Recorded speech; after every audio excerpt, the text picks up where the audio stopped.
All right, you primitive screwheads, listen up. Ain't no rules. There is no plan. No safety net. Yeah, baby. Yeah. The Three Noes Podcast. Oh, pitter patter, let's get at her. Not quite the same. It's going to have to do. Hi, welcome to this week's edition of the Three Noes Podcast. I'm Mike. I'm Jason. How's it going, bro? Happy New fucking Year! New Year! Cheers. Yeah, a little overdue, but Well, you know, I said the times take their toll on bodies during this holiday season. well, yeah. Hold on a second. Hold on a second. Okay, yeah. Ooh. Which one's that? You've got a collection going on over there now. That is Suntory Whiskey Tokai Special Edition. Aha. Now because I mentioned like a while back that my son-in-law had a bottle of Suntory whiskey. Yes. And you don't remember this connection in New Japan? I remember you told me about the one of the guys from Suzuki Gun. Suzuki Gun. Yes, he would take a mouthful of whiskey and spit it in people's Yeah. face. They called it the Suntory Surprise. Yes. I'm surprised that I remember that and you don't. I don't remember much. Remember, many years of contact sports. The decanter and glasses were a gift over the holiday season. Very nice. And I was like, well, fancy drinking vessels needs fancy booze. Yep. So I wandered over to the local booze dispensary. And I said I was walking up and down the aisles and just like, I can't find, hey, wait a minute, what's this? So, and I'd never had a Japanese whiskey before. Oh, really? Okay. Really? So, since... How's it stand up to your usual favorites? Well, okay, this is a sipping whiskey. It's on the rocks. This is their special edition, not their normal edition. I like it. It's good. I was told that it is better on the rocks because as the ice melts, the water smooths out and stuff like this. So, the regular stuff, like Jack Daniels or anything like bourbons and stuff like that, that good for mixing and stuff like this. This is probably good by itself, or like with ice. But it's definitely lighter than it is. Oh yeah, you look at that versus that. That's cognac, right there. So this is like they're two different animals, but this is even lighter than what a normal whiskey would be. So is it diet whiskey? No, it's not diet whiskey. Not really. I think it's almost like 90 proof. So it's okay. You don't want to power a whole bunch of these back, I'm thinking. No. Okay. Well, it could. Well, never say never. It could be a very. Well, I'm thinking more not a case of you don't want to. It's like it's advised not to. If you want to reboot the hard drive, there you go. There you go. That's the way. That'll probably get it done. I think that will get you where you need to be in a big hurry. Okay. Yeah. I don't feel that need much anymore. No. Not that I ever did. No. See, at the stage in the game, it's just like maybe one more of this would be like that's enough. I'm not going to power through this by any stretch of the imagination. No, but where you're at in life with your reading and all that stuff, you'll sip on one of those. When I've seen your pictures from when the tent was still alive. And yeah. So it fits for where you're at in life. Yeah. No, like right now, especially with the new year, I started beforehand, like even at the beginning of December, kind of reimagining who I think I want to be. Okay. So it's it's a weird. I think I'm kind of in the same boat. Yeah. The illness, my time off, like this last week or so, I don't want to call it an epiphany, but I feel like I'm in a slightly different headspace right now. Well, you got a little free time to think, and yeah, and you can restock and take stock of where you're at and where you want to be. Yep. Yeah, and okay, I don't want to jump to that right away. Let me regale you. Oh, okay. Because like how were your holidays? How was your Christmas? How was your New Year's? For the most part, uneventful. Okay. Which is really what you want, right? At the moment, right. At the very least. Yeah. So like Mags is working stupid hours, okay. So she had to work Christmas Eve, Christmas Day. Ouch. We got together with the kids on the 27th. That's when everybody had a day off. Okay. We could get together. We went over to Kennedy's and just hung out. She's in town, right? She's in town. Okay. Yeah. So, Taryn and Hunter and Parker and Courtney live in London. All right. They wandered down. So, like I said, we just went over to Kennedy's place. They were the Nintendo Switch. A game was brought out. Okay. Much competition was had. Gotcha. So, yeah, basically, and we had pizza for supper. Hey, why not? Why not? Nobody wanted to cook. Nobody wanted to spend ridiculous amounts of money for food. Well, mine didn't quite go that way. As I said before we went on there, illness racking through the house. Yeah. My sister-in-law started coming down with the flu on the Tuesday before Christmas. Brother-in-law had it Christmas Eve. 8 o'clock Christmas Eve night, they went into their bedroom and we did not see them again for 48 hours. Self-quarantine. It did become can we get a proof of life situation? Like knock on the door or floor. Yes. Respond to text messages. Well, guy's mom alone, she calls him a couple times a day that they talk, and he wasn't answering her calls, and she was getting worried. So she called us. Like that. That's how bad it was getting. Because of that, Crystal's like the cousins, like Tom, Kim, and all them. They didn't come to the house. Didn't want to risk it, which is fine, perfectly understandable. Yeah. But we still had a big ass turkey and ham and whatnot, and that now fell on us to do all of it. Oh, which was not in my plans because my Christmas morning, like we get Eden, Sky comes over with Eden, usually like 7:30. That's way too early. Crystal agrees too, but that's because we normally have to be at my parents by 9:30 for breakfast. Oh, yes. 9:30, 10 o'clock for breakfast. We end up getting there about 10 o'clock. Okay. In that time, Sky and Eden came over. We did what presents there were. We didn't have a lot to get presents outside of Eden. Got to spoil the grandkid. Then we were doing the turkey, doing the ham, getting the potatoes on, all that stuff. Like, luckily we prepared some stuff the night before. Like, potatoes were already peeled in the pot and water. Like, a lot of that stuff was done. So, but it's just we had to rush to get all that going. Your 7 Ps were in effect. And then 7 Ps? Yeah. What's 7 Ps? Proper previous planning prevents piss poor performance. I guess so, yes. I forget that term. I don't use it very often. Write that shit down, son. Write it down. Write it down. That's a new TikTok guy I keep seeing. He keeps giving marital advice, and it's stuff that pisses off the wife, but he always ends it with, write that down.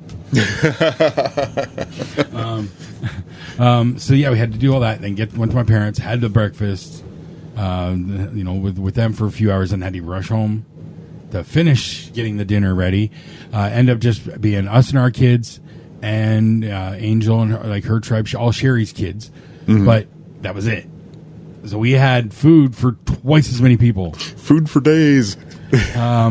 So yeah, like we did the best we could. We had the dinner and everything went fine. We still did the white elephant or whatever people call it. We did our version of that. There were tears involved because Sherry wasn't there. Alexis was really missing her mom. She was 30 feet away in the bedroom. But Sherry and Guy are actively dying right now. Yep. So give it a minute. We did get a surprise. I can't exactly call it a Christmas present because it wasn't intended that way. But the hot tub had died. Oh, okay. Like a month and a half ago. And a Christmas miracle? It just stopped working. Yeah. And I asked Guy, can you look at it? He said he looked at it. He couldn't really see it. He's not an expert by any means, but he didn't see it immediately. Well, he was looking at it again on, I think, Monday, Monday before Christmas, and it started working. Did he just like slap it on the side? Like he said he didn't do anything. All he did was reset the breaker again, which I'd already done multiple times. Yeah. And it started working. It's alive. It's alive. So it was back up to temp and ready to go by Christmas, on Christmas. So even better. So Christmas Day, like late in the day when everything was done, we got to go back in the hot tub. How'd that feel? We missed it. Crystal and I both have our aches and pains, and most days when we get after home from work and stuff, we get that 20-minute dip. We do some stretches and stuff, and it just so good. Unintentional Christmas present. It was a Christmas miracle. It is a Christmas miracle. How long now? I'm checking it every day and making sure that still everything's getting. And so far, so good. Knock on wood. There you go. So, that was our Christmas Day, and then we did have to go get Xander Christmas Eve. Okay, I had to pick him up in London. Had to bring him back Christmas night because the weather was calling for freezing rain. Yes, it was the next day. Yeah, and London got hammered, and Chatham got it pretty decently that morning too. Yep. So the drive would have been hell. So it worked out. We got him there. Everything was fine. We did sidestep that freezing rain. So he got back to Cambridge, no problem, and. Bus or train? No, he rode with a castmate from Cambridge to London. Oh, okay. Because their family's in London. Yeah. And then, so we met them back in London at one of those carpool lots off the 401. Oh, okay. So we just met them there and handed off, and off he went. Nice. So that worked out nicely. But Boxing Day, the Friday, is when I started feeling. The illness coming. The tickle? I started getting that tickle in my throat. I could feel my sinuses are always a mess with allergies and everything. Mm-hmm. I'm sniffly all year long. But Coke habit, that's what it is. I wish. But if that was the case, I wouldn't be... If that was the case, I wouldn't be 1 year, 2 months, 18 days clean. So I'm just like... I got a weed problem. Don't care. The Coke problem's fine. It's not a problem. It's the weed. Coke ain't the problem. Coke ain't the problem. It's the weed. It was the weed. I need to be up. Not slow me down. Come on now. All gas, no brakes. Jason, can we talk to you? No. We're good. I'm good. Just get me off the weed. I'm good. I'm good. Meetings would have definitely went differently. Yeah. I started feeling that Saturday morning. Fuck. Uh-oh. My throat was getting like the cough was constant. Yeah. My head was starting to pound from the congestion and the sinuses and all that. Can't breathe. So here we go. But it didn't get any worse than that. Like I didn't have the full flu. Yeah. All I had was the cold and congestion. Like that's it. COVID. No, because I can still taste shit. That's my telltale sign. I can still taste things. Yeah. I'm good. I can still taste things. People are still getting COVID shots. I know they are. I don't understand it. And when COVID first hit, one of my coworkers in shipping, it was before I was even in the warehouse. Yep. She was one of the first people to get it in Chatham. Oh, so she's patient zero. For Chatham, essentially, yes. Her and her boyfriend, husband, whatever.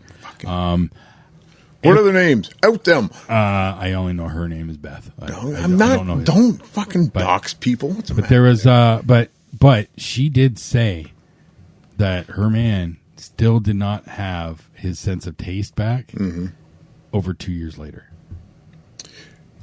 I had a coworker. She got it, and she lost her sense of taste for a long time too. So last I spoke to her, which was like I don't go over there much, so haven't spoken to her. But I can remember her saying it's coming up on 2 years, and he still couldn't taste.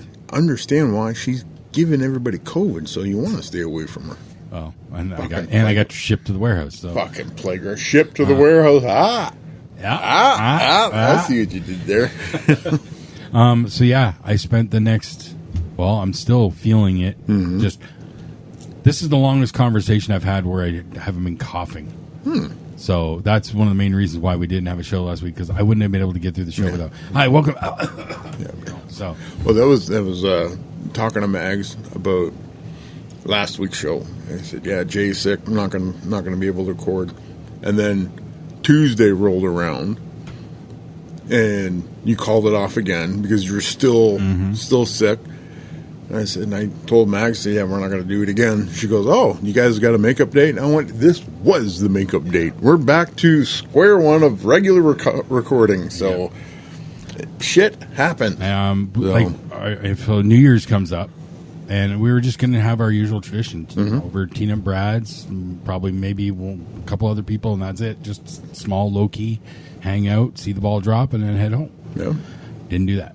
No. I was still feeling it. Didn't want to risk passing it on. And fuck, I just realized I didn't call Brad back yesterday. He called me while we were in Cambridge, and I told him I was going to call him back, and I didn't. Fuck. You want to call? No, not right now. Are you? You're on the air. I'll take care of it after. He said it was no big deal, so I'll figure it out. Until it is a big deal. My guess is he might be requesting some movies. Oh. So okay. I'm his hookup. Content? No. So yeah, our New Year's we ended up staying home. We did go for dinner. Yep.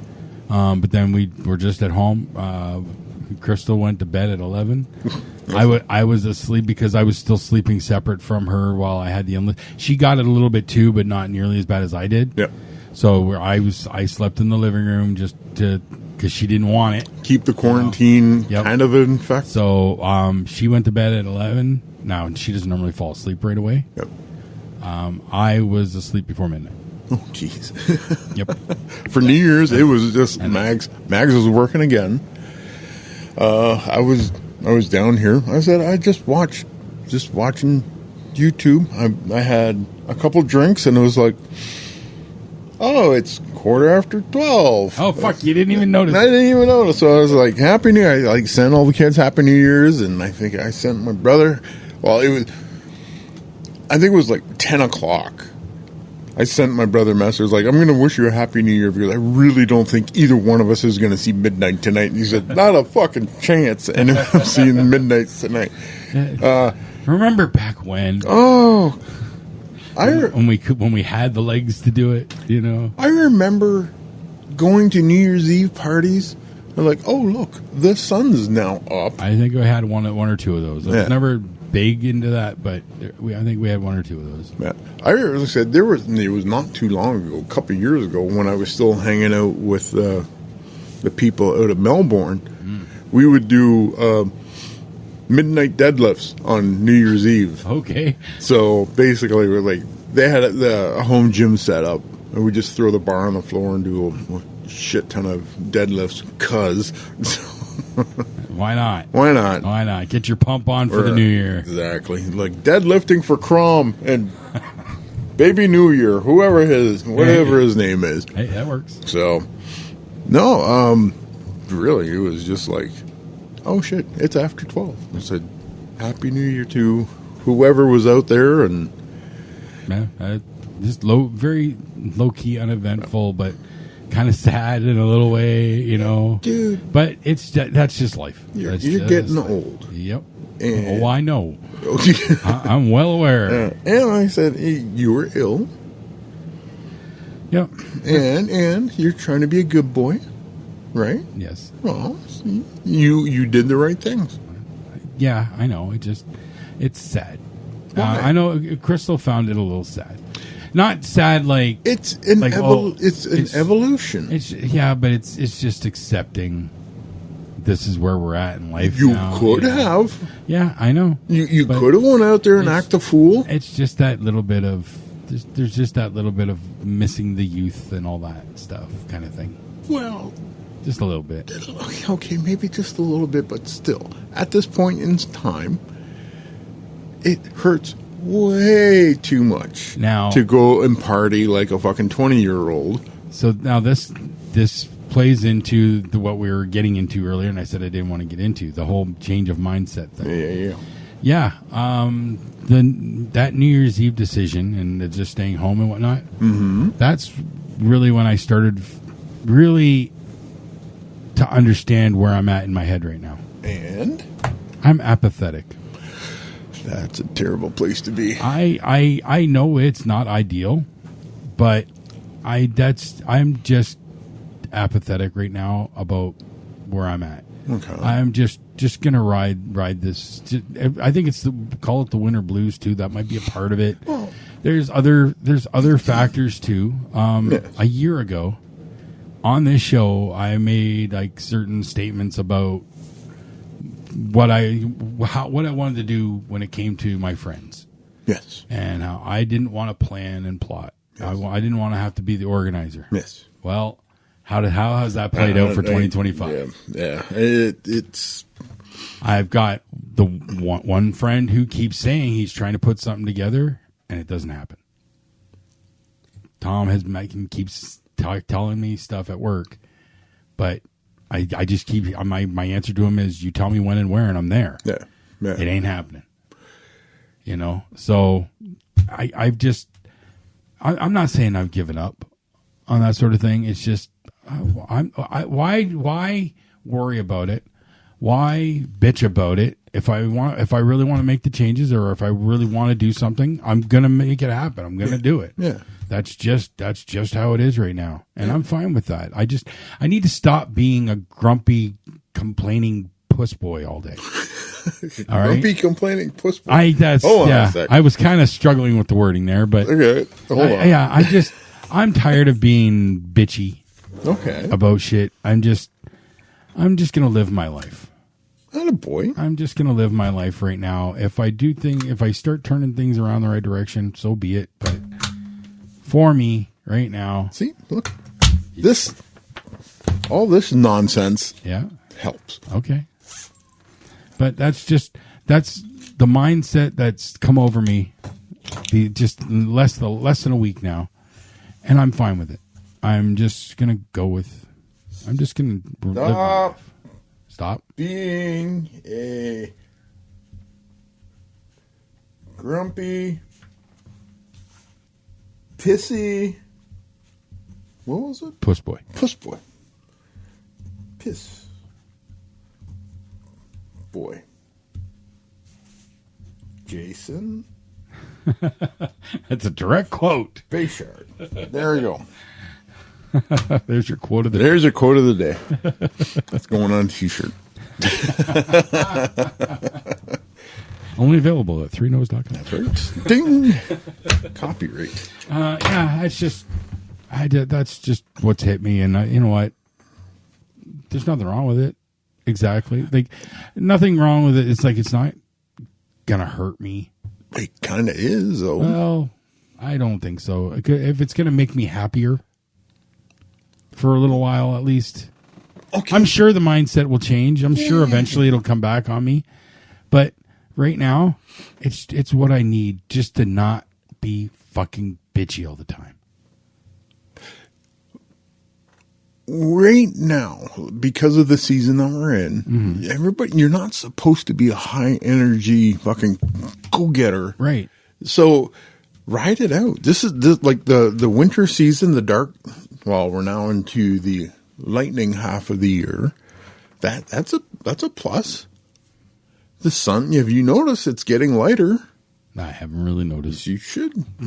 As you should. We've also had very cloudy days, so. But still, yes, it's a little overcast, but it's brighter.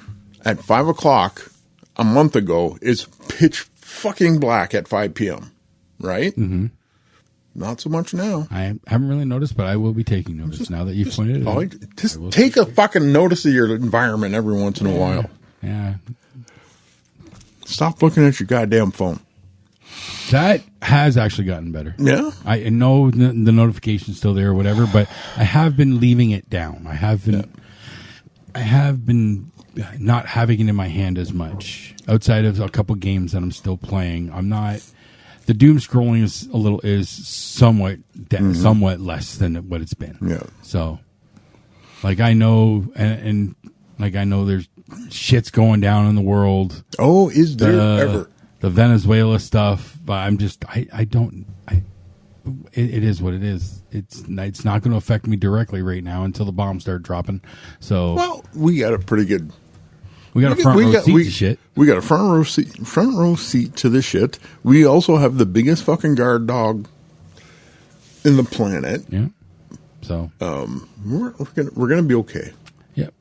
So I don't need that in my life as much, and that's helped. Mm-hmm. Keeping the phone out of my hand more often. So I New Year's Day, I watched my first official movie for 2026.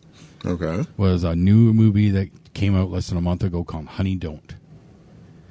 It's an Ethan Coen movie. You know the Coen brothers?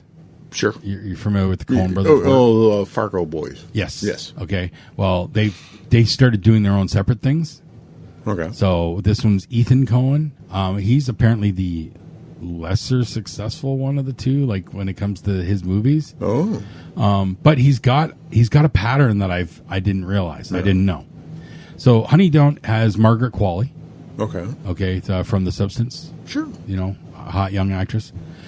She's a private detective. There's a mysterious. It's a weird movie. Okay, it's a Coen brother. It still has the Coen brothers thing because it's weird. Mm-hmm. It kind of jumps around. It's got some weird characters. Chris Evans is playing a pastor at a church that's all about sex and shit. Like, it's fucking weird. Okay. The signature part, the fingerprint part, because I'm telling Tally about it, and he's like, "Oh, I'm sorry you watched that." Like, he hadn't even seen it, but he had not heard good things. She's a lesbian, and there's like some steamy scenes with her and Aubrey Plaza. Okay, and we're like, it's steamy lesbian sex. Okay, and toys get involved. Not graphic. It's not porn by any means, right? Yeah. But still jarring by today, like by standard, because you don't see that nearly as often. There's plenty of it on the. There is. Oh yeah, like I get it. Like I guess on that and that, but I'm talking in mainstream film. Well, no. It's still somewhat a little jarring. Is the best way to describe because it. at some point in time, mainstream film had morals and obligations to keep the moral standard of the day. Mm-hmm. Boy, has that changed. Now it's all about diversity, so lesbians need their representation. Exactly. So now this is where the fingerprint thing comes in, because apparently Ethan Coen made a movie a couple years ago. I did not realize it was an Ethan Coen movie. It's called Drive Away Dolls. Again, it has Margaret Qualley and another young actress. They go on some sort of wild road trip where they're being chased by a gang or something. Okay, I don't know. I started watching it. I got maybe 5 to 10 minutes in and I shut it off again because the opening scene is a lesbian sex scene that I was not prepared for that. Bam, out the gate. And I was watching it at work. Oh, hey, well, not safe for work tag, no, yo. Exactly. I had no idea that that was going to be there. Boom, like right out the gate. Well, that's an Ethan Coen thing because his co-writer is his lesbian wife. What? That's how Tally described her. Ethan Coen's wife apparently is a lesbian or bisexual, I guess, if she's married to him. And apparently she wrote these movies. So she has the steamy lesbian sex scenes written in her movies. Okay. So it's become like a staple of an Ethan Coen film. Okay. Yeah. So this Margaret... What's Qualley. Qualley? Yeah. So she's the Molly Ringwald of Ethan Coen to, if you're going to compare... Like a John Hughes? John Hughes. Kind of, sort of, yeah. Or like, what Helena Bonham Carter is to Tim Burton. Or Sherry Moon Zombie to Rob Zombie. Essentially, yes. Yeah. Yes. Sounds like some grooming shit going on. Maybe. I don't know. I'm not going to judge on that. I will say Honey Don't was an interesting, again, weird movie. Mm-hmm. It was good until the ending, because there's no complete resolution to one of the main story points. Run out of story, did he? No, didn't really run out of story. He just decided not to give us a closure on one of the main story arcs. Okay, that sounds like running out of story. It's fucking weird. It's a fucking weird ending Yep. that leaves things like, did the cops ever find out what was going on at the church and all this shit? Like, what the fuck? Well, you got to wait for the sequel. I Honey, don't ding the second boogaloo, or maybe, I don't know. I don't think he does sequels, but who knows? hey, maybe they said the other half of this movie's in the can someplace. He's just like, I got pressure from the fucking studio. Wait for the extended cut. Extended cut, director's extended cut, 4.5 hours long. Now, the next movie I watched a couple hours later, I went back to one of my guilty pleasure favorites, Magic Mike 2. That movie makes me smile. All right, it's funny as fuck. You just like the wieners. No, you don't see wieners, but The implied wieners. But it ended up being an unintentional mother-daughter double bill, because Margaret Qualley's mom is Andie MacDowell, and Andie MacDowell is in a couple key scenes, 2/3 of the way in Magic Mike 2. So, Okay. it was an unintentional mother-daughter double bill. Sure. Whatever helps you sleep at night. Yep, but I like Magic Mike 2. It's a fun-ass movie. It's funny. It's funny. Okay. Some of Kevin Nash's best work. Who cares? I don't care about Kevin Nash. It's just no. No. So yeah, that's what I've been up to, really. I've been reading. Yep. I've been powering through the third novel of the Richard Morgan, who wrote Altered Carbon. Okay. The third book in that series is called Awoken Furies, and cyberpunk dystopian future type thing. Yep. So we're getting ready to take down they're called the first families of this not terraformed world, but alien world that humans discovered that the Martians were a thing. They were advanced technology, and the Martians left them star maps of habitable planets and the means in which to get to these planets. All right. This one planet is called Harlan's World. It was settled by a group of families called the Harlans. The Harlans have somebody that Takeshi Kovacs and his plucky group of rebels want, and all hell's going to break loose. So I think this is the last of the Takeshi Kovacs storyline, because I look at the front, it has the three books, and then there's a big space, and it's in the same universe. I think the next two novels are. I don't think they involve Takeshi. Okay. I don't know, but we're getting ready for an exciting climax kind of thing. How many books are in that series? I believe there's at least 5, maybe 6, and I think he has a couple other books out as well. So that anything that's involved in that universe, I think there's 5 total books. Okay. So not anything like the Warhammer. No. There's like 40 billion or whatever. I tried to get into the Warhammer series, like starting with Horus Heresy. Boy, that was a mistake. Yeah. Oh, because I was like, I like these. And somebody goes, by the way, there's like 50 books at least in the series. Like just direct lineage of the Horus Heresy. There's branching stories that some people say, well, you have to read up to here, and then you have to read this series of books to make whatever happens downstream make more sense. Okay. And then when you get downstream a little bit, there's another branching. Oh. So it's not a straight line by any stretch.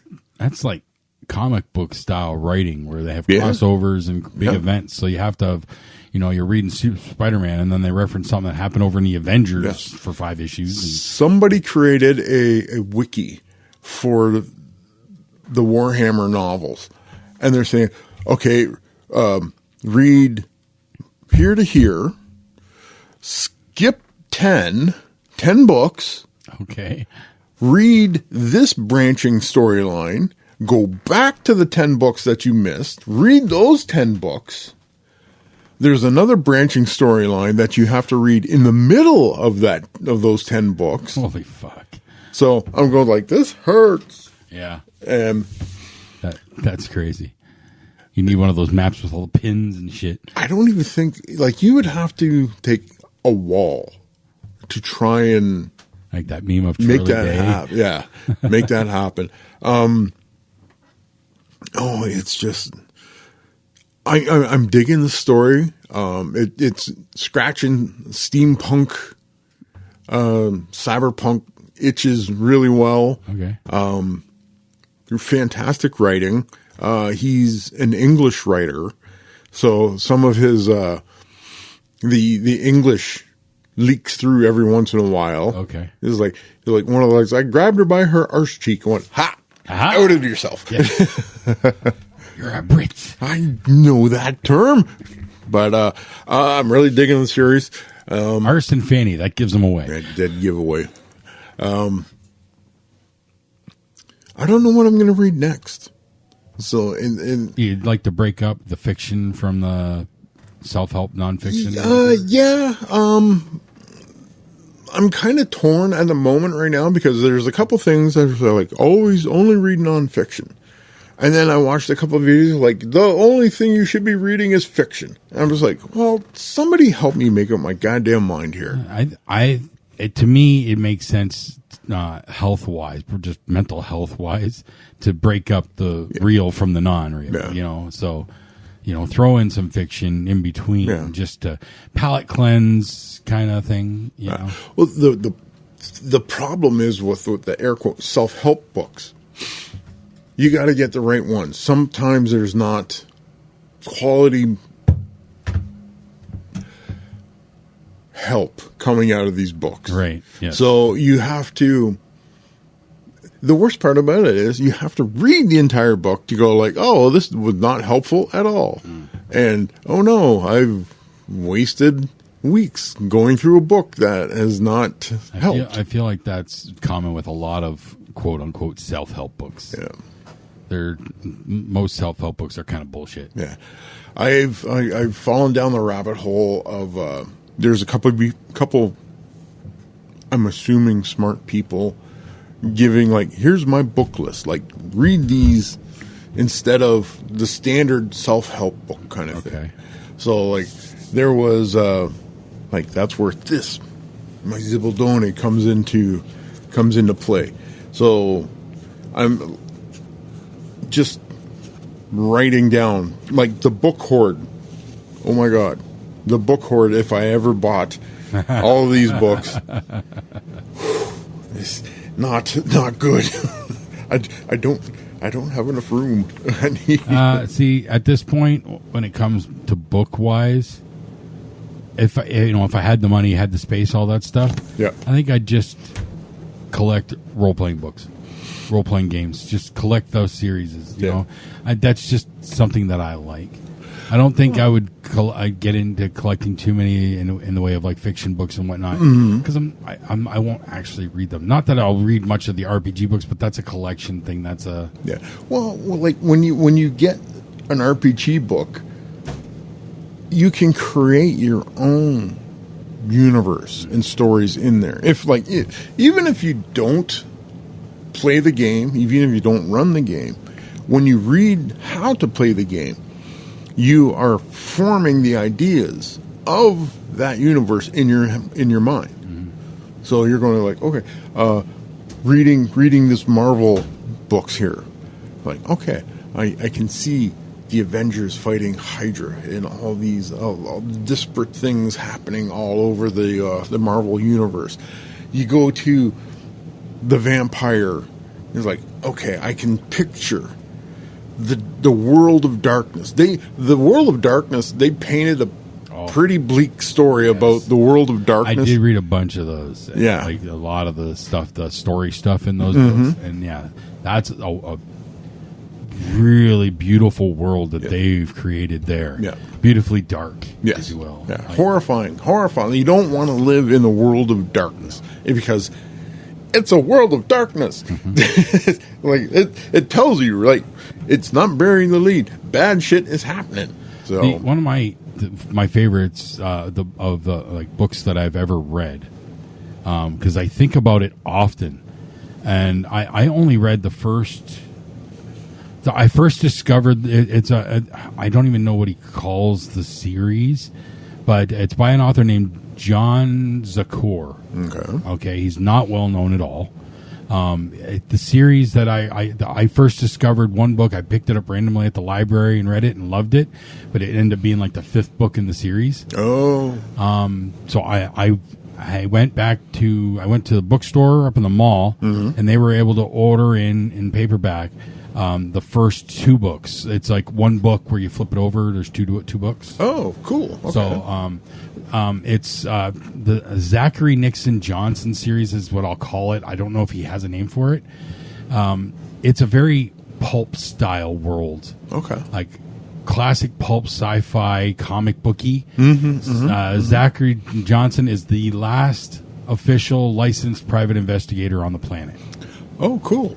And this is in a world where his best friend is one of the top scientific inventors in the world. Okay. And in the first book, he goes to visit his friend. His friend jumps him out of nowhere, surprises him, and sticks like a contact lens in his eye, which then embeds computer circuitry that connects to his brain, and he now has a super intelligent, artificial intelligent brain, like a computer in his brain named Harv. Gee, thanks.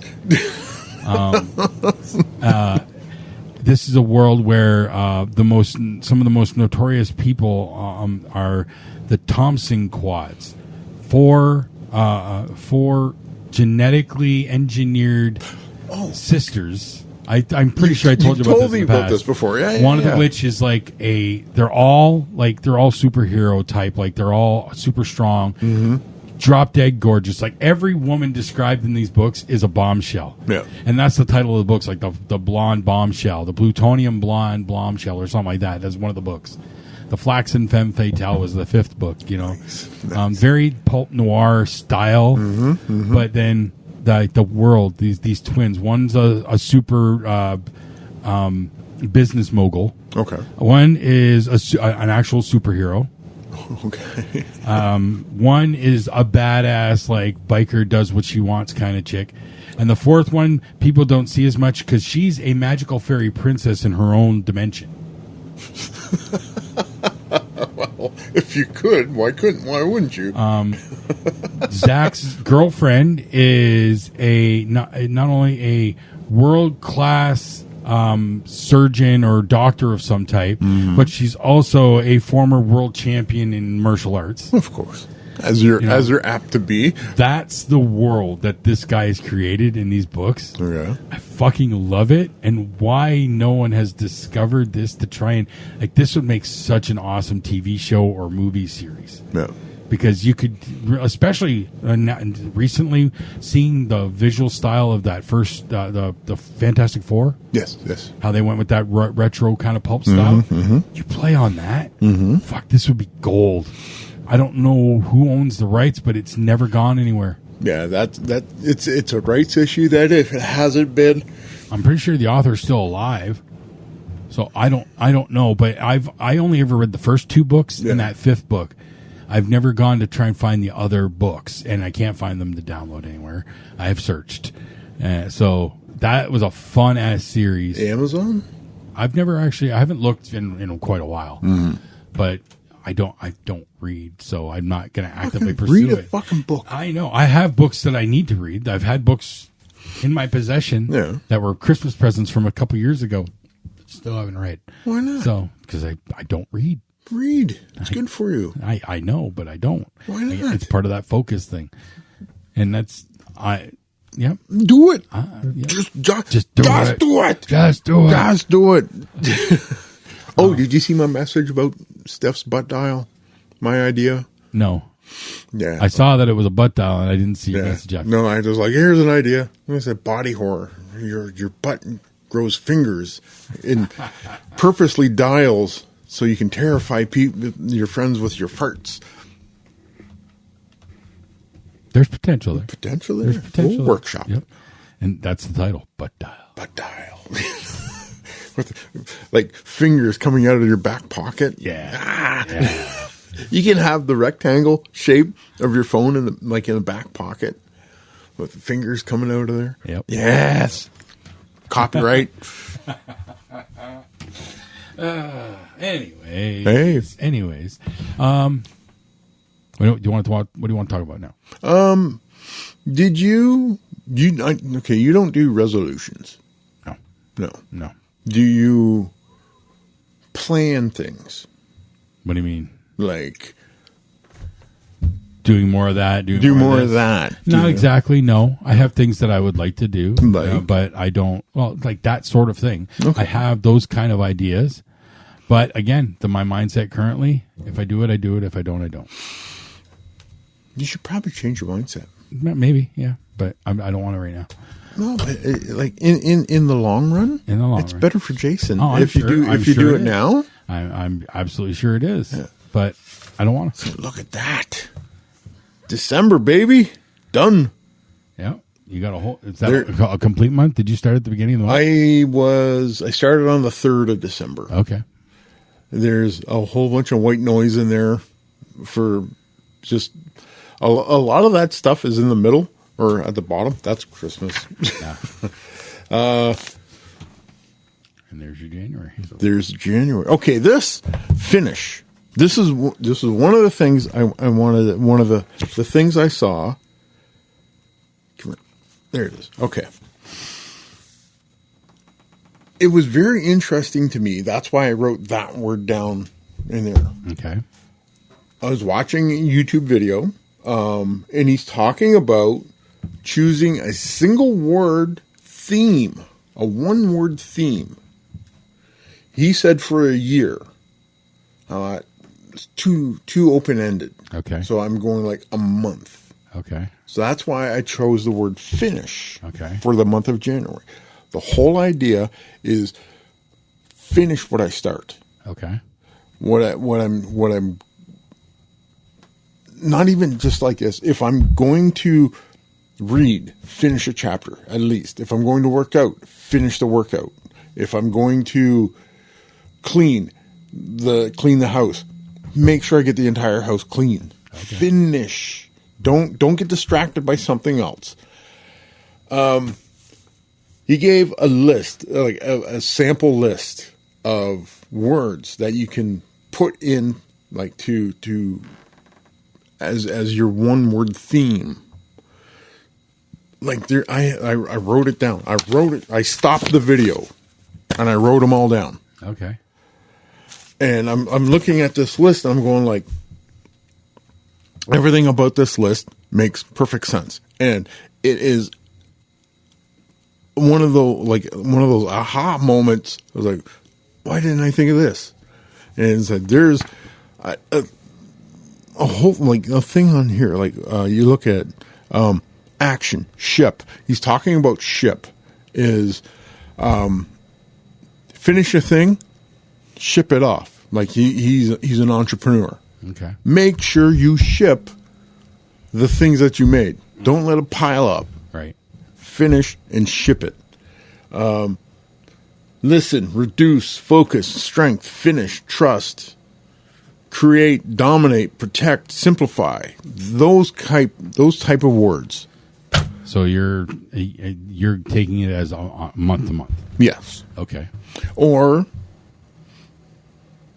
one of the things that was also talked about in one of the videos is 365 days is a long time. It's kind of hard. It's really hard to have the endurance to go a full year at a thing. Break it up. 4 quarters, 3 months at a time. Start a thing, and then lean into it for 3 months. If it helps, continue it on for another 3 months. But give it a quarter to try.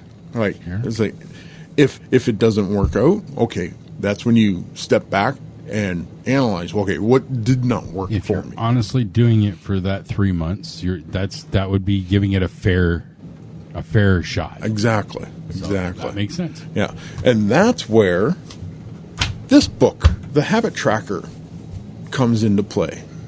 So,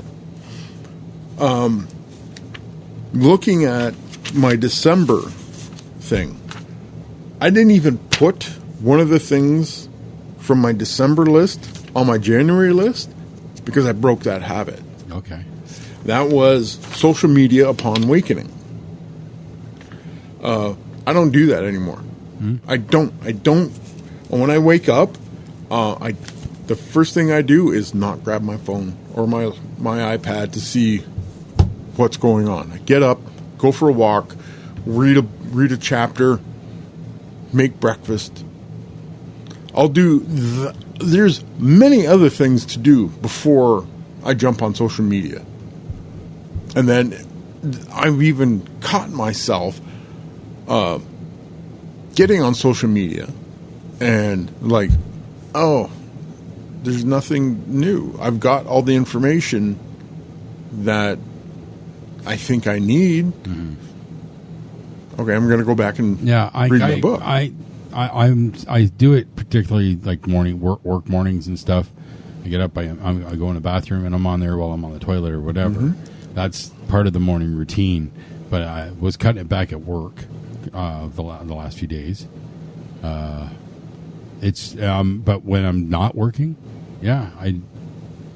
I think I was on it briefly. I was on like Twitter or whatever, flipping through Twitter briefly this morning. Not like I have in the past. Well, so I've definitely being able to pull that back. Yeah, I've been on Twitter a little bit more often the last couple of days just because of what's been going on in Venezuela, what's been going on in Iran. It's just like, this is some fascinating shit, and I just want to see what's going on. Do I know what everything's going on? I know exactly what everybody wants me to see. Exactly. So, Yep.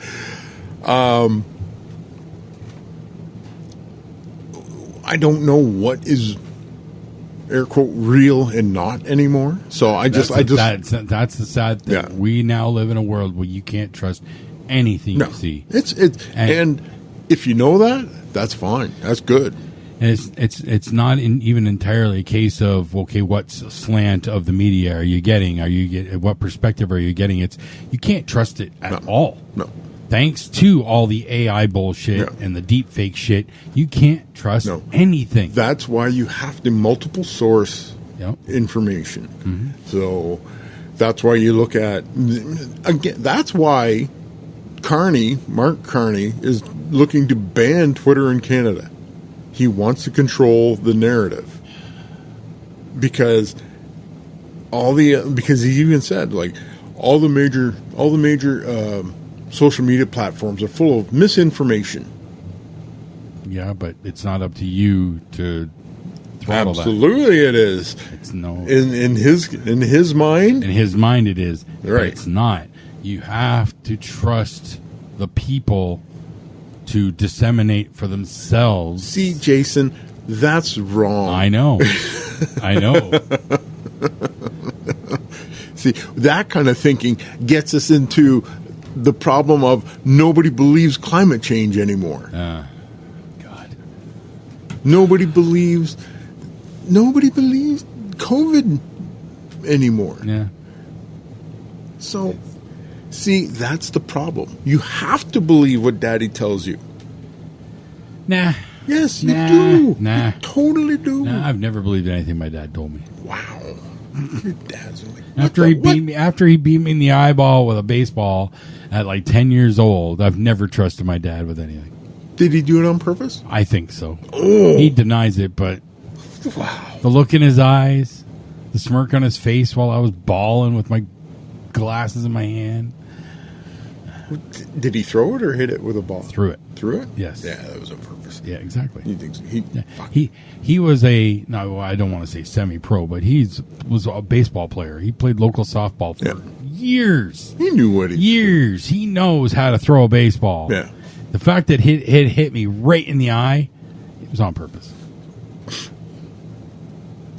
Did you confront him about this? Listen, old man. Many times. Yeah? Many times. And he even brought it up just back on Christmas.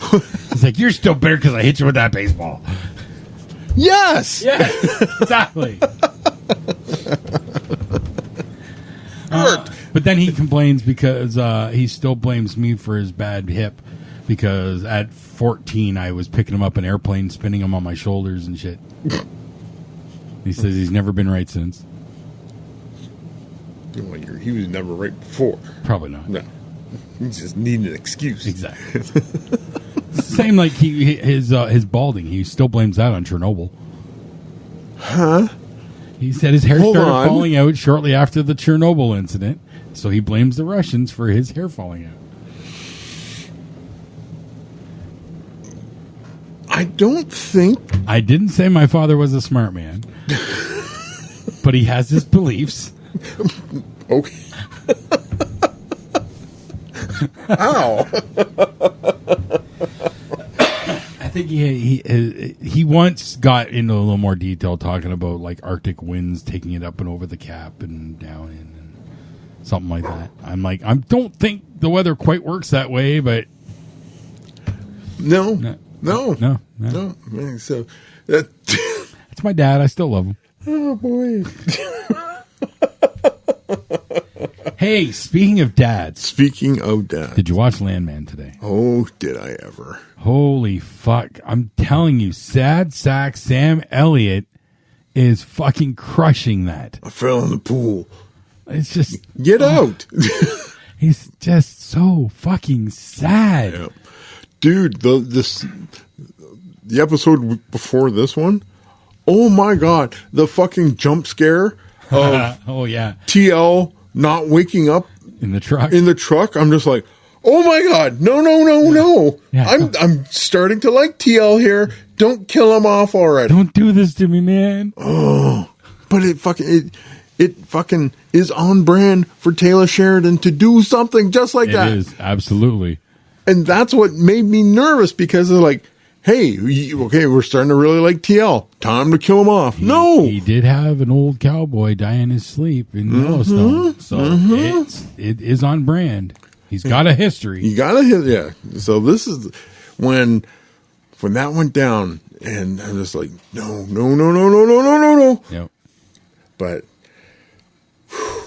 hey, I want a physical therapist. In the worst way possible. Yes, I agree. Yes, sign me up. Oh. I need to be stretched out like that. Yep. Yep. You want to do some aquatherapy? Fuck yes. Okay. Yes, please. Yes, please.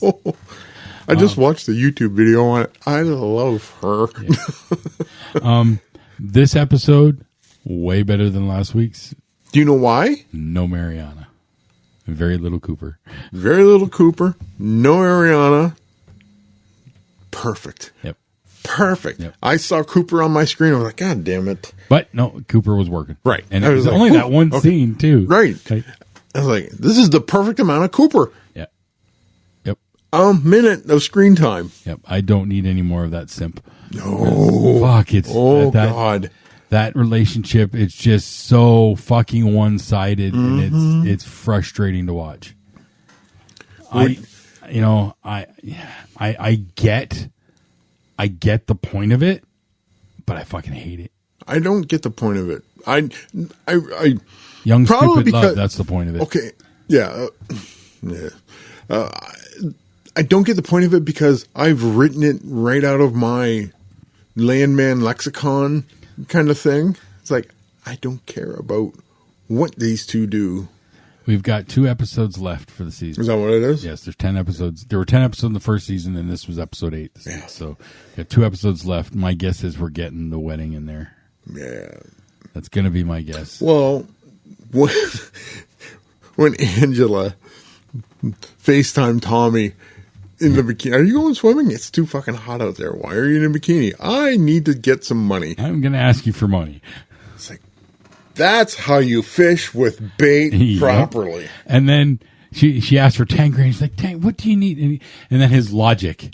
Yeah. He said, well, if I was going to pay $10,000 to sleep with a hooker, you know, and it was you, that would, yes, I would do it. Yes. So there you go, honey. It makes whatever mental loops Tommy has to jump through to make sure Angela doesn't fly off the fucking handle.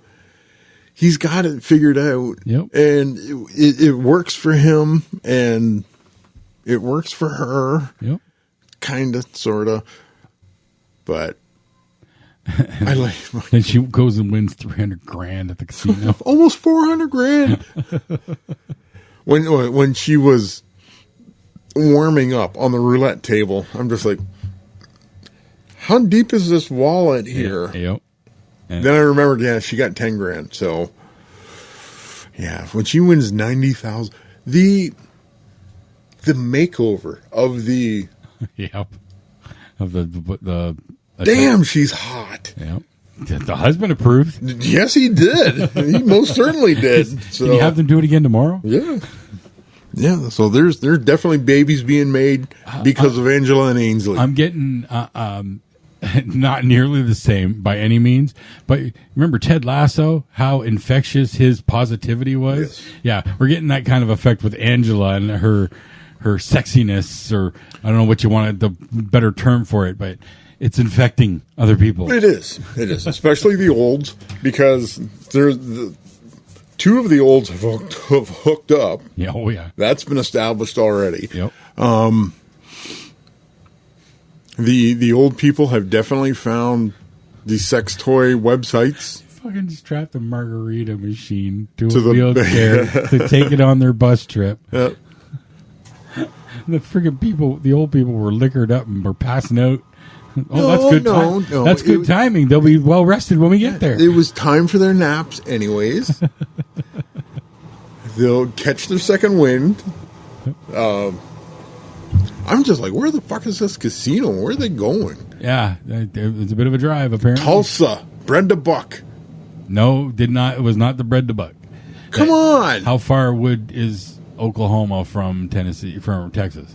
From Texas? I have. All depends on what part of Texas you're at. Oh, they're in Midland, Texas. So To the map.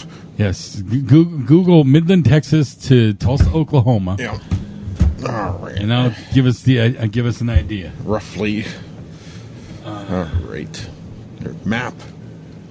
I'm just gonna eyeball it. I will say this week's episode, I'm starting to get annoyed with Rebecca and Charlie already.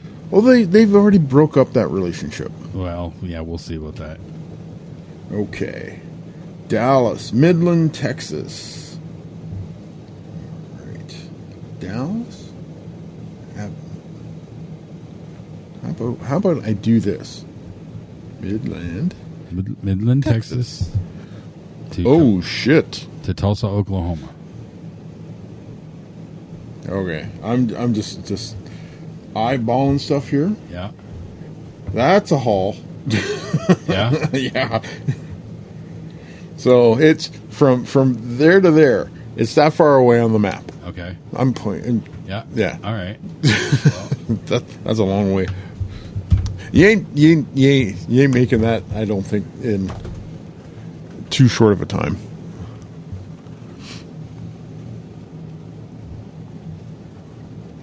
I'm straight up Google mapping it. Oh, that's an 8-hour, 36-minute drive. Yeah. I don't think the olds are making that trip. No. Yeah. 8 hours, 36 minutes from Midland to Tulsa. Yeah. Nope. They could run out of margarita mix way before Definitely. that. Yep. You're making a couple pit stops. For sure. Absolutely. Yep. Well, they did that anyway. They'd have to rent a party bus. Yes. Well, technically it was a party bus. Yeah. It's got a margarita machine. It makes it a party bus instantly. So, the what is the girl's name that works at the old folks' home? What Michelle? No, Margaret. I think it was Margaret. Yeah, Margaret had abs. Woo. She got ready for that episode. Yeah. But you know, nurses work hard, and they gotta get them old people in and out of bed. 100%. So, but I'm just saying that's not a nurse. That's an actress.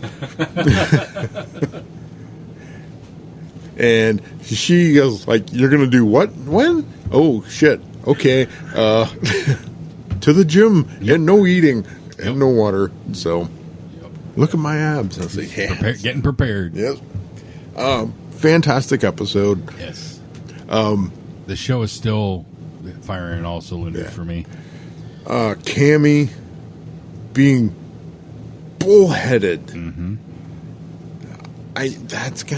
But sure seems like it's gonna end badly. But Charlie did not help by selling that 10%. Sorry, you're not sleeping with him. He is Charles. Whatever. I could have him if I wanted. Everybody. I could get Charlie. I don't think so.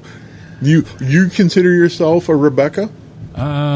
In the right light, yes. Bullshit. That light would be pitch black. I was going to say, it's got to be pretty fucking dark out there. But the way he sold that 10% shot, and then his like the gas is lighter than water or whatever. Yeah, his argument there. Water doesn't. Yeah.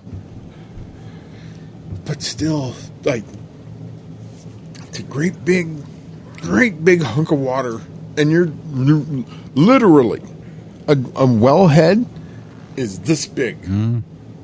It's this big. Yep. And you're trying to pinpoint a gas pocket. They're banking on a long shot. That's the best case scenario. Mm-hmm. They're the needle in the haystack, the 1 in a million shot. Even Garcia told Tommy that it's a bad idea. Yeah, but he doesn't care because he wins. Yeah. He wins either way. Daniel Garcia always wins. What? I got the name wrong again? Yes, as you do every time. Shit. He does not do that funky dance. No, that's Carl Urban. The fuck? No? No. God damn it. Fuck Carl Urban, what?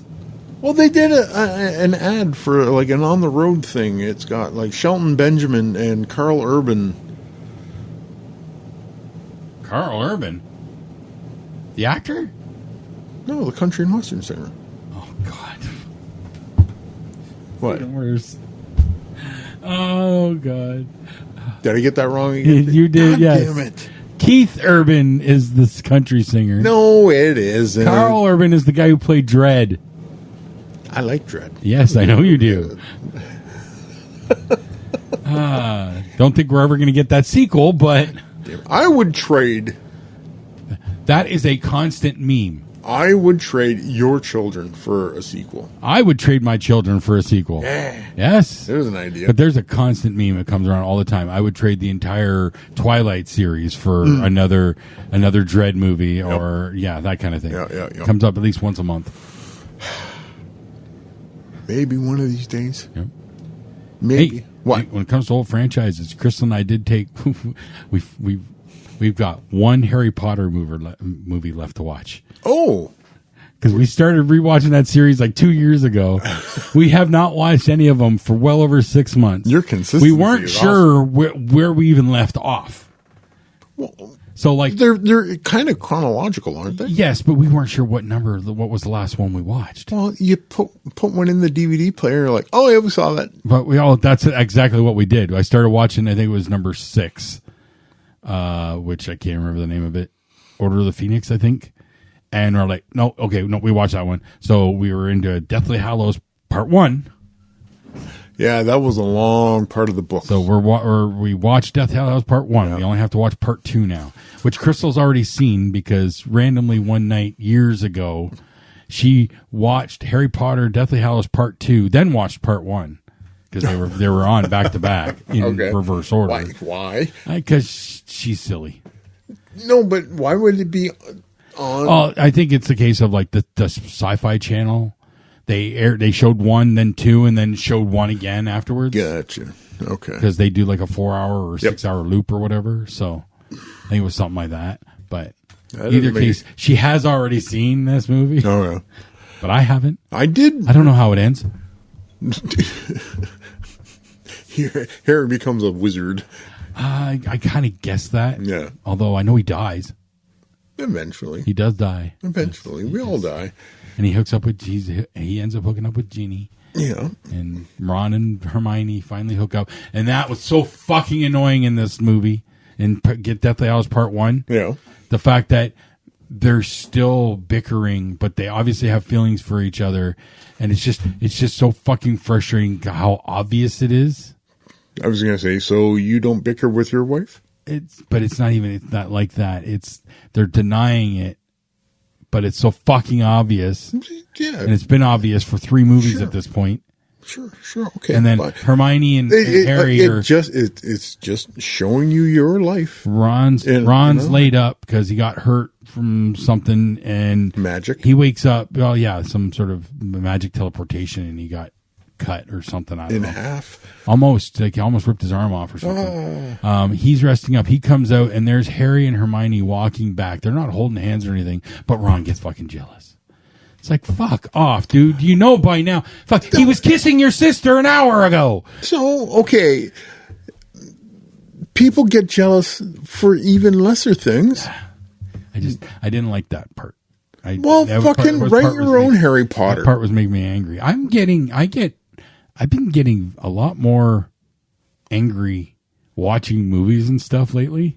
I was going to say, you're getting a lot more angry letter writing campaign kind of Jason mind. No. Just dear J.K. Rowling, what the fuck? I'm finding like watching movies and stuff a lot more now that when there's something that I don't like, I really don't fucking like it. It's kind of late. I know. There's a movie that came out last year. Yeah. It's one of Tally's favorites because it's got a comedian, Tim Robinson. If you don't know that name, he's a scrawny white dude. All his humor, because he had like a sketch show called I Think You Should Leave. All his jokes and humor is he's really fucking weird and awkward about everything. Okay. I mean, uncomfortably so a lot of times. That's his shtick. Yep. Well, he made a movie that came out last year called Friendship. Him and Paul Rudd. Kate Mara plays his wife in it.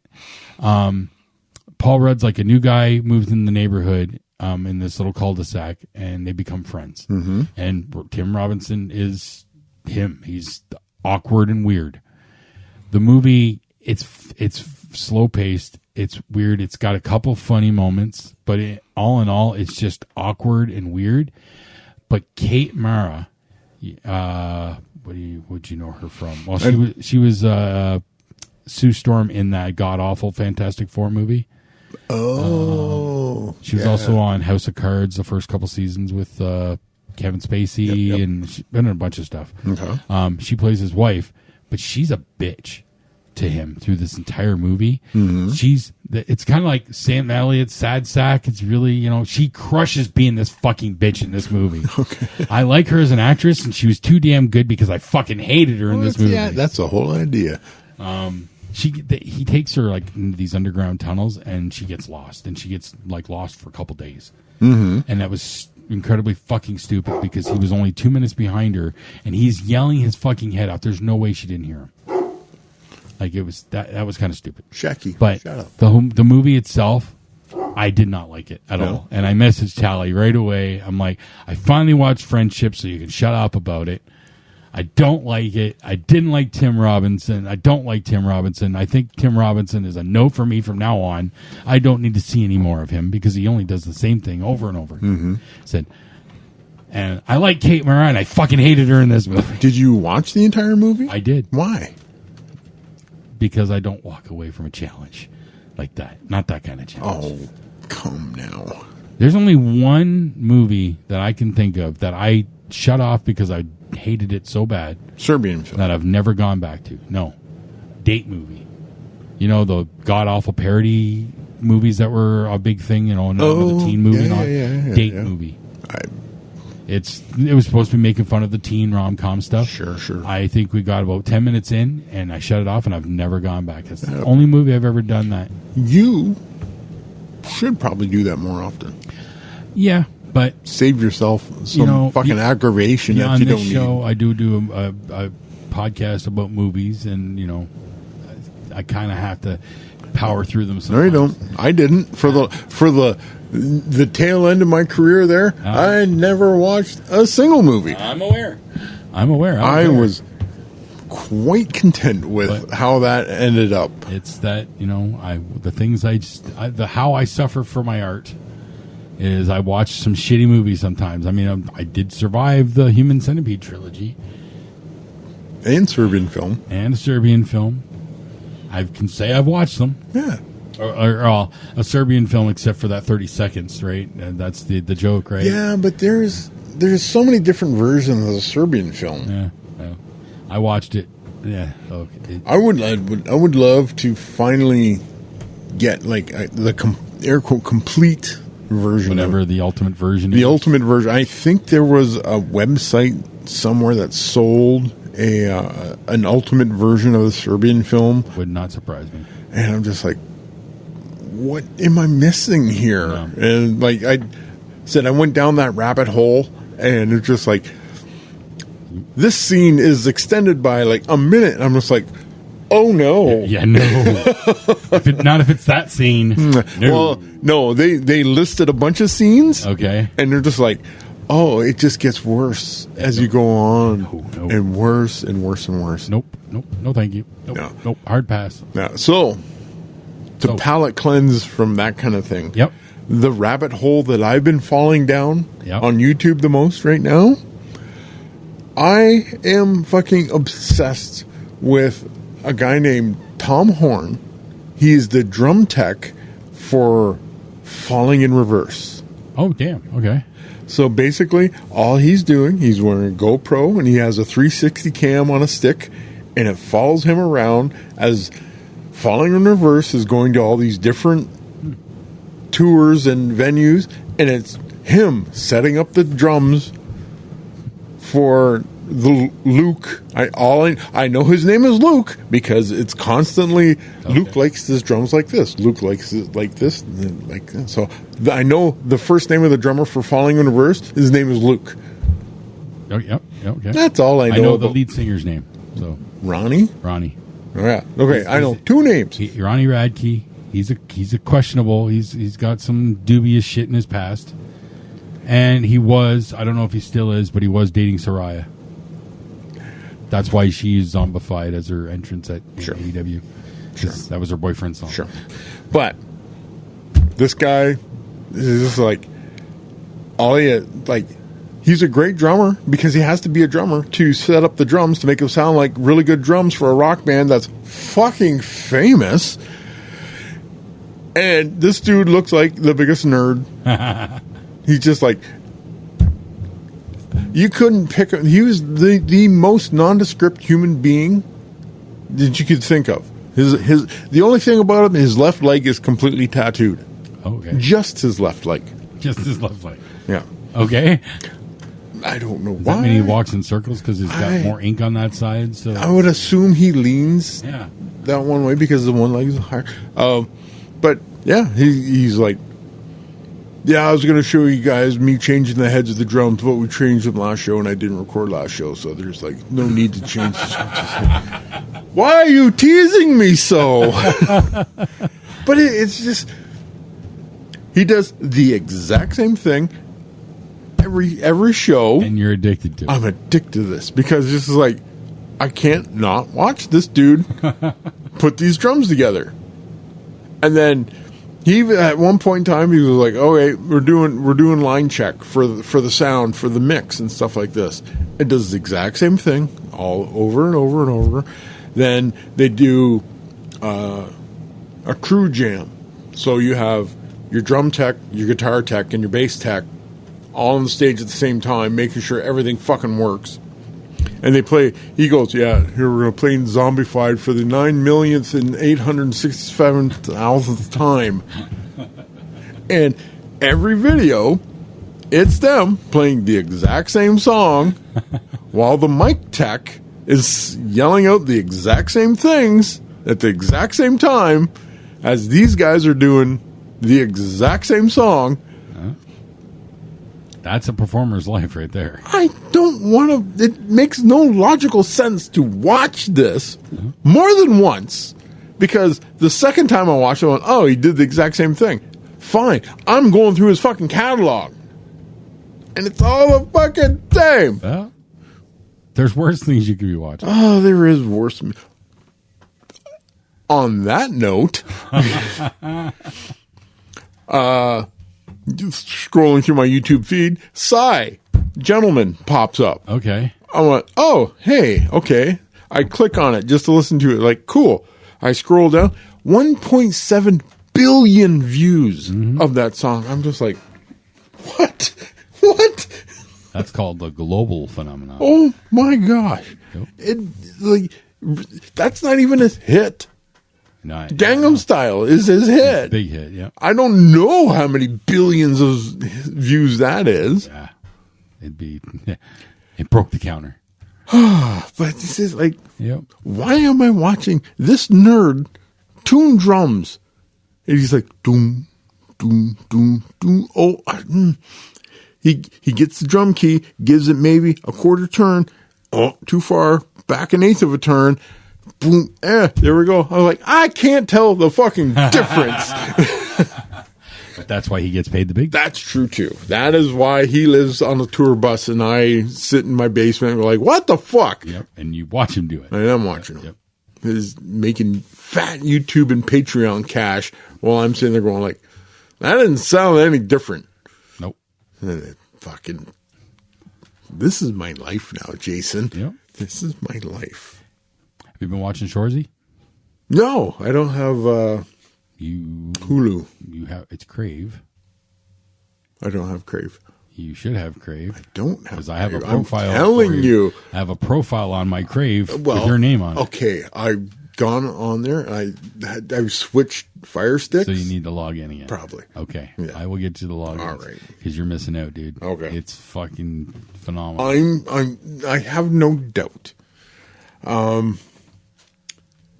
A lot of I did see the one clip when Shoresy and the boys went to go visit the one prospect. Yeah, the Blueberry Buddy from the last season. Yeah. Yep.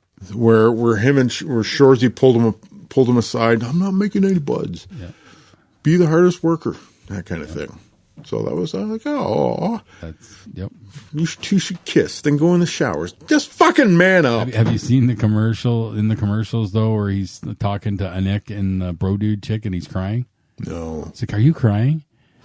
It's because of the offer that they give him. Oh, really? They want him to come and do another show. They wanted to do another pundit show. Okay.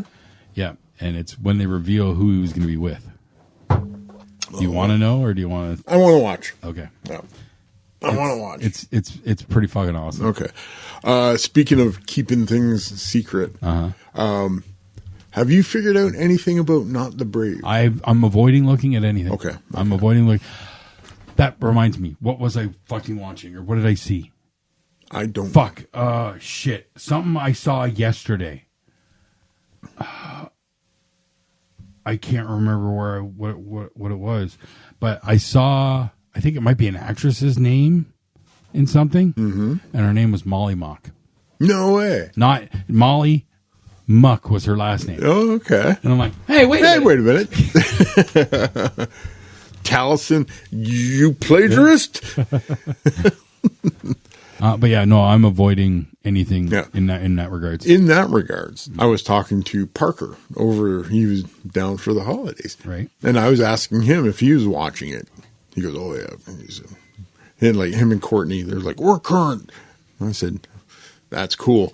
And we're talking about Nott the Brave. And I mentioned that you have a theory of what you think Nott the Brave is. Right. And the first thing out of Parker's mouth was like, no, he's wrong. Wow. And I was just like, shush. So he might have his drones out. So, well, okay. Yeah. So I'm okay. I'm pissed. It's only 8 episodes. Yes, I agree. Monster hit. Huge hit. Monster hit. There's an issue though. Oh. The algorithm for Amazon Prime, when people go to search for Mighty Nine, it's directing them to Vox Machina. That's stupid. So their Prime is kind of slitting their own throats and Mighty Nine because their algorithm is all fucked up and it's sending them to the wrong spot. I know it did massive numbers and it's getting really good like reviews. Mm-hmm. I'm not shocked at all. No, not at all. So, like, yes, they had to deviate from the live play. Yeah. But it only makes sense. They did the exact same thing for Vox Machina. Exactly. And the throwaway comment of the 2 guards tying the 2 together. I did see Matt Mercer did Last Meals. Mm-hmm. The Last Meals show. And he mentions he talks about that briefly. It's a 20-year difference. Oh, okay. Yeah, Mighty Nine takes place approximately 20 years after the events of Vox Machina. Okay. So that's cool. That gives us that time. Yeah. I did watch part of that Mercer Last Meal. Yeah. And it was a good episode. One of the things that really blew my mind, and Mercer did not want to talk about it, is when the host brought up, it was like, yeah, Travis Willingham's the CEO because he's the only guy that wanted to open up a bank account in his name. And Matt goes like, kinda, moving on. I was like, oh, okay. He did not want to talk about that at all. No, I don't think it was. I don't think it was as blown out as you think. No. But it was just one of those things where it's just like, it is what it is, and we are well beyond that. Josh doesn't step out of bounds. He wouldn't have brought it up at all if it was really a taboo subject. Right, so, right. Josh is really good at preparing like that. So. Yeah. Well, like I said, the dude prepares because there was a couple things in there. I was like, whoa, okay. I love. Yeah, he surprises everybody when he pulls out shit from like their high school days and all that. Well, what was he talking about? The high school teacher or whatever that. The high school teacher, and not even that, but it was like the burritos or the quesadilla thing, and you have to have the hot sauce bottle at 1/3 empty because that's where all the good stuff coagulates at the bottom. Hello. Well, that's Josh's own theory. Is that what it is? He's mentioned it a few times on oh, okay. I thought it was like a Mercer thing. He does all the cooking stuff. A lot of the cooking stuff on Mythical Kitchen. Yeah. Like he does a lot of those shows too. So he's not a trained chef, but he he's knows how to cook. Enthusiastic amateur kind of thing. Very enthusiastic amateur, but he learns like the science of it and everything. Oh, he's like Alton Brown's understudy. Kind of, sort of, yes. Yeah. Hello. What? They've got he's got people working for him. Yeah. Like he's I believe the head of Mythical Kitchen. So he's got like the person who did most of the meals for Matt. Her name is Vivian. She's a fully trained chef. Oh, okay. And then they have like a pastry expert. And like that sort of thing. They have some trained chefs on staff, but Josh is not one of them. I gotcha. But he can cook up a storm, and he's. I always wanted like for him to do like one of the Food Network shows like Chopped or Cutthroat Kitchen because I think Josh would crush at that because he's really good at using odd ingredients because they started a lot of their stuff was like making Dorito crusted shit and like doing stuff with like the fiery dust, the flaming hot Cheeto dust and all that kind of stuff. Like he'll use weird ingredients for stuff. He made pork blood tacos palatable for Rhett and Link on Good Mythical Morning. Wow. Okay. A very early, because they would do Willet Taco, Willets on Good Mythical Morning. Yep. And they did a pork blood taco years ago, before Josh was even on the show. They had somebody else doing it, and they couldn't keep it down. They did it. They revisited it. Yeah. And Josh did it, and he made it fucking palatable. All right. Okay. Yeah. Okay. That's why Josh is one of my favorite people on YouTube. It's also made some fun YouTube shorts like, here's 5 Pokemon and how I would cook them and eat them. Next episode. What's your last meal? Oh, all right. You want to do last meal? So appetizer, main course, dessert? Yep. Okay.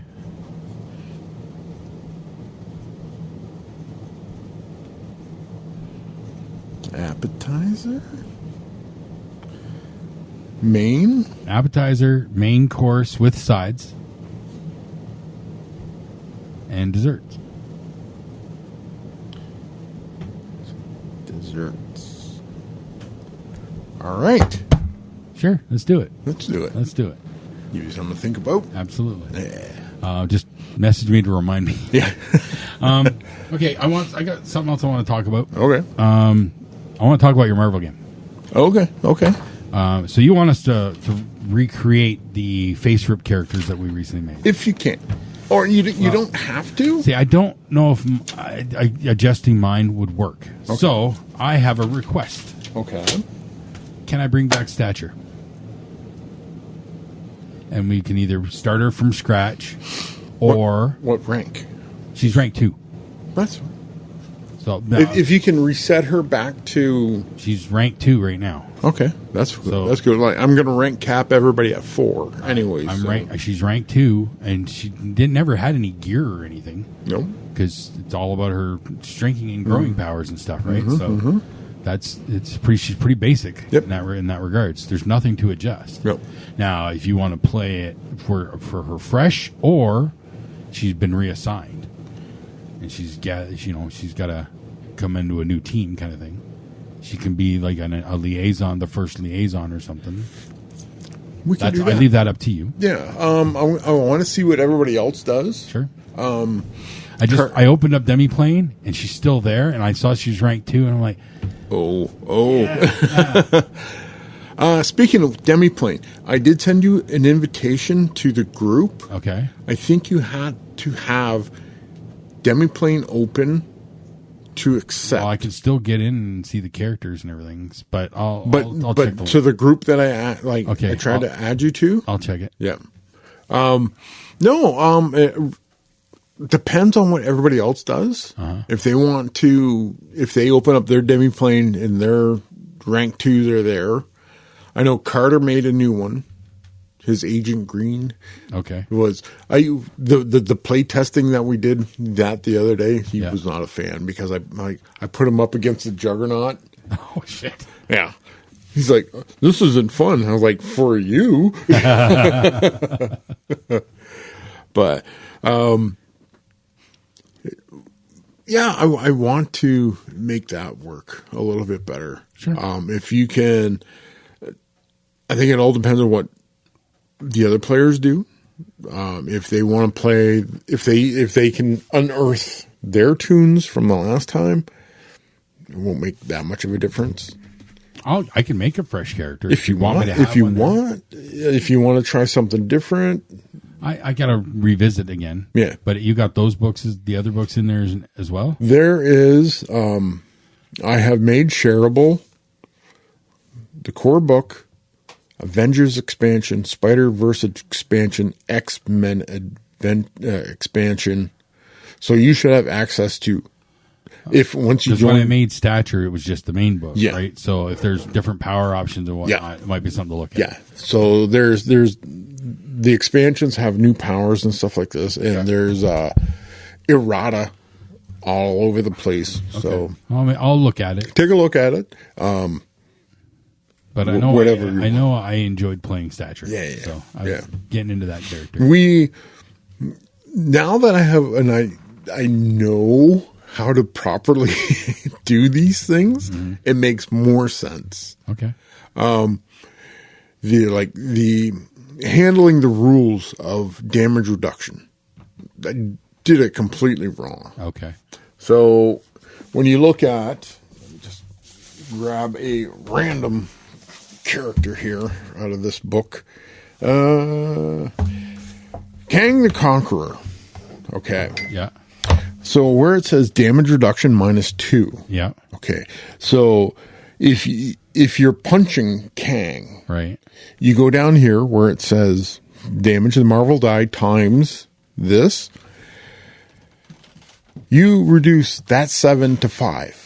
Okay, so it's not off the total. It's No. off of the dice. Off the dice. Okay. So, well, it's not off the dice. You're only rolling one die. Right. So it's off the multiplier. Off the multiplier. So it goes from 7 to 5. Okay. So that would be, instead of 4 times 7, 4 times 5. 4 times 5 Okay. plus this. Right. That kind of thing. Okay. That makes much more sense. Okay. Also, if the damage reduction takes your modifier to 1 or 0, Yeah. you do no damage at all. Can't hurt him at all. Can't hurt him at all. Okay. So I remember I had you guys fighting the Abomination, and I did that completely wrong. Okay. So the Juggernaut play test with Carter. It's like, okay, the Juggernaut is the Juggernaut. Carter has a character who's got a -2 damage reduction because of what he took. Right. The Juggernaut smashed him What's the Juggernaut's damage a reduction? lot. It's at least 4. Okay. So, because Juggernaut has his armor Right. and a force field and everything else. So it was just like, okay, I know you're going to get smashed and I know you're not going to like this, but I want to see where it was. So it was like, the one thing I was forgetting is when I would roll, I would just take the die roll. Right. Like, okay, that's 13 hits. He goes, like, you're forgetting to add the ability score. I'm like, oh yeah, okay. So there was some things. It's been a couple years since we ran this system, so it's been a while. So it's going to take that little getting used to again. I still think face rip is fun in an old school sense, but it's so fucking clunky. Yeah.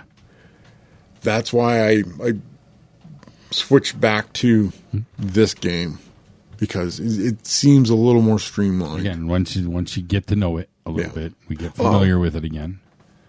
Initiative, like I said, everybody has. I like that it's just the 3 dice. Yeah.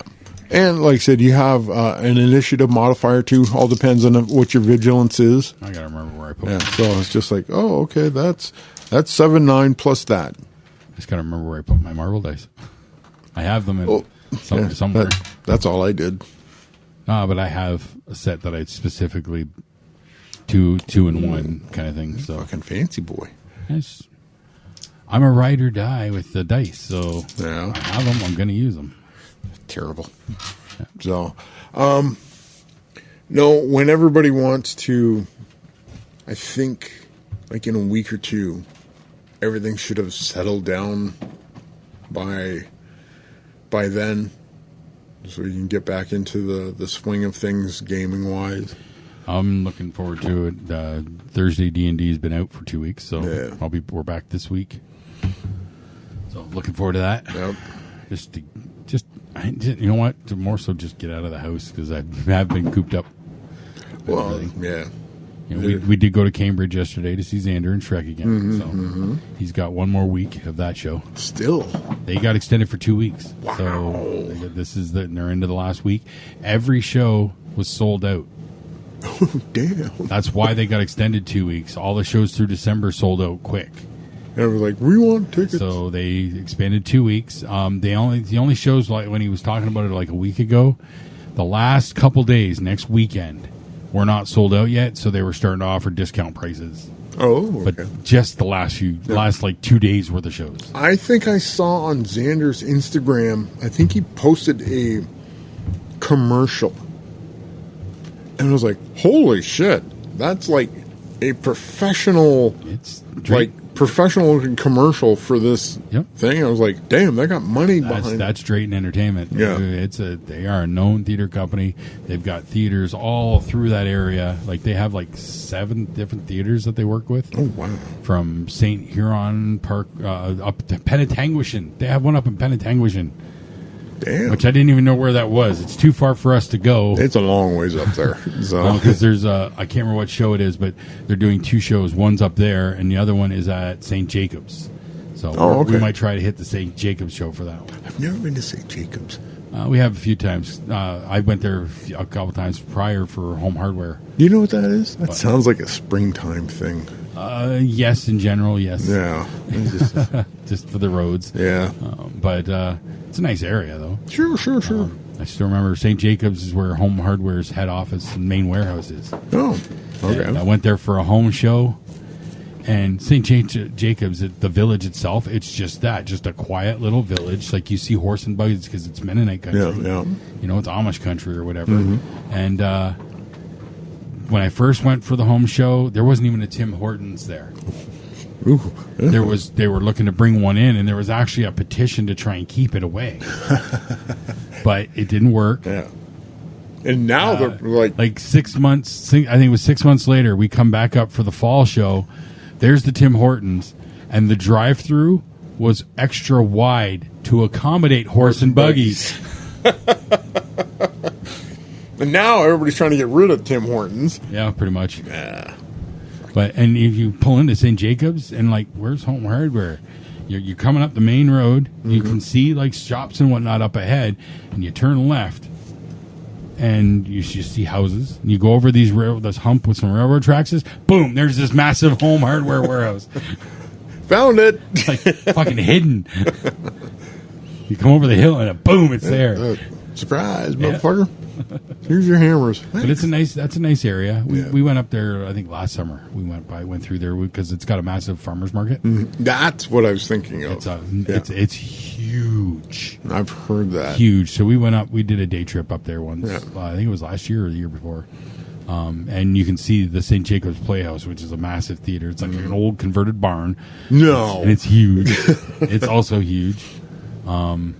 So far, Xander's only got one show lined up this year with Drayton. Yeah. Finding Neverland. It's going to be at the Cambridge Theater again. Mm-hmm. That's the only show he's signed for so far.